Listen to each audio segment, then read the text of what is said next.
salam dan bahagia.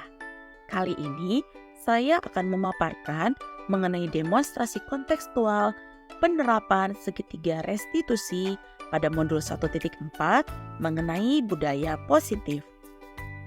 Segitiga restitusi adalah suatu proses dialog yang dijalankan guru ataupun orang tua agar dapat menghasilkan murid yang mandiri dan bertanggung jawab. Segitiga restitusi terdiri dari menstabilkan identitas, validasi tindakan yang salah, dan menanyakan keyakinan. Pada menstabilkan identitas, dilakukan berdasarkan prinsip membuat kesalahan adalah bagian dari proses pembelajaran, sehingga menggeser identitas gagal ke identitas sukses. Pada validasi tindakan yang salah, berdasarkan prinsip bahwa setiap perilaku berupaya untuk memenuhi suatu kebutuhan tertentu. Mengenali dan mengakui bahwa kebutuhan murid akan memperbaiki hubungan dengan murid. Dan pada menanyakan keyakinan, murid akan diberi pertanyaan bermakna untuk memunculkan motivasi secara intrinsik. Sehingga murid mampu mengkaitkan keyakinan dengan tindakannya yang salah. Kasus pertama, Joce pada saat pembelajaran matematika bersama Pak Martius sibuk bermain media sosial TikTok di ponselnya, sehingga tidak memperhatikan ketika Pak Martius menjelaskan materi pembelajaran. Maka, dialog yang melibatkan segitiga restitusi adalah sebagai berikut. Permisi Bu, silakan masuk. Silakan duduk. Selamat siang Joce.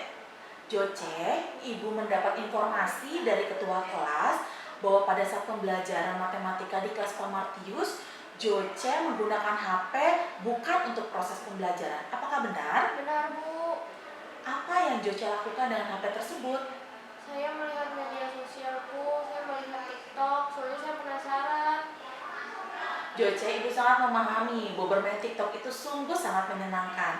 Tetapi, Joce harus bisa mengatur dan membagi waktu antara proses belajar dan juga antara waktu untuk bermain media sosial. Apakah Joce menyadari bahwa yang Joce lakukan itu salah? Saya menyadari, Bu, saya salah. Kalau memang Joce menyadari, coba Joce ingat kembali keyakinan kelas apa yang sudah Joce langgar dalam hal ini. Saya melanggar tata tertib kelas dan tidak menghormati guru. Kalau memang Joce menyadari bahwa keyakinan kelas ini sudah Joce langgar, apakah Joce bersedia untuk memperbaiki masalah ini? Saya bersedia, Bu.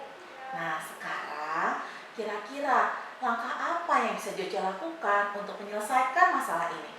Saya bersedia untuk meminta maaf pada Pak Martius dan tidak akan melakukan kesalahan ini lagi. Pilihan yang bijak. Kira-kira apakah ada teman di kelas yang bisa membantu mengingatkan Joce supaya tidak bermain media sosial kembali saat pembelajaran? Ada, Bu, Tia. Oh, ada Tia. Baiklah, apakah ada teman lainnya? Ada, Bu, Enda, teman sebangku saya.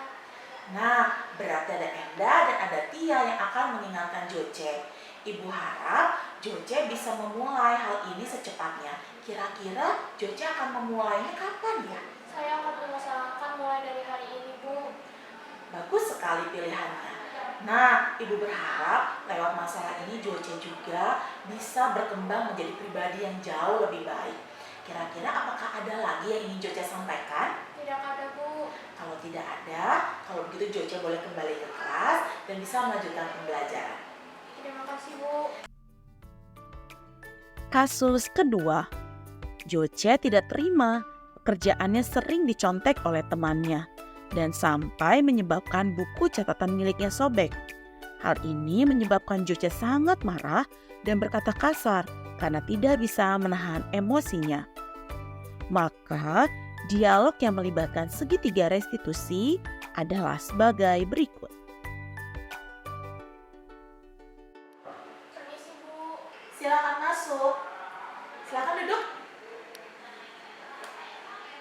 Siang Joce, Ibu mendapat informasi informasi dari ketua kelas bahwa hari ini Joce ribut dan bertengkar di kelas. Apakah benar? Benar, Bu. Mengapa Joce melakukan hal tersebut? Tentunya saya kesal dengan Imei, Bu. Dia telah mengambil buku saya, mencontek pekerjaan saya, dan merusaknya, Bu. Wah, ibu memahami perasaan Joce. Ibu pun kalau ada di posisi Joce pasti akan merasa kesal. Lalu, apa yang Joce lakukan pada Imei tadi di kelas? Saya berteriak-teriak, Bu, pada Imei dan berkata-kata kasar.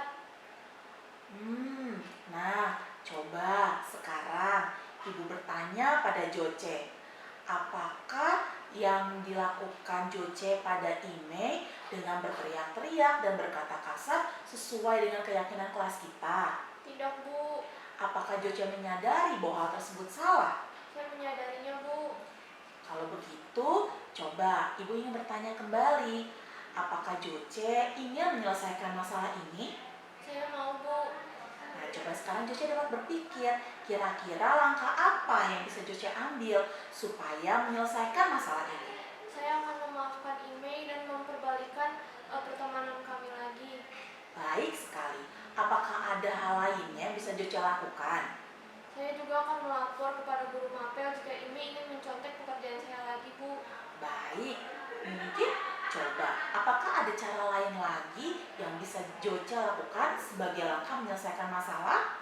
Saya mungkin akan lebih baik mengajari Imei daripada memberikan dia contekan. Pilihan yang bijak.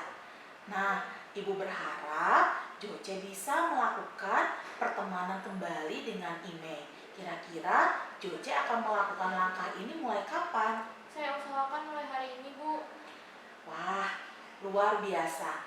Nah, ibu berharap pertemanan kalian bisa segera kembali dan Joce bisa tetap semangat untuk belajar. Apakah ada lagi yang ingin Joce sampaikan? Tidak ada, Bu. Kalau memang seperti itu, silakan Joce bisa kembali ke kelas untuk melanjutkan pembelajaran. Terima kasih sudah mau berdiskusi dan bersharing dengan ibu ya. Terima kasih Joce. Silakan boleh kembali ke kelas. Umpan balik dari Joce adalah saya merasa senang bila diajak berdiskusi apabila ada masalah. Hal ini membuat saya menjadi lebih nyaman dan bisa mengubah diri dengan lebih baik. Demikian demonstrasi kontekstual yang bisa saya paparkan. Semoga video ini dapat menginspirasi kita semua. Terima kasih. Salam dan bahagia.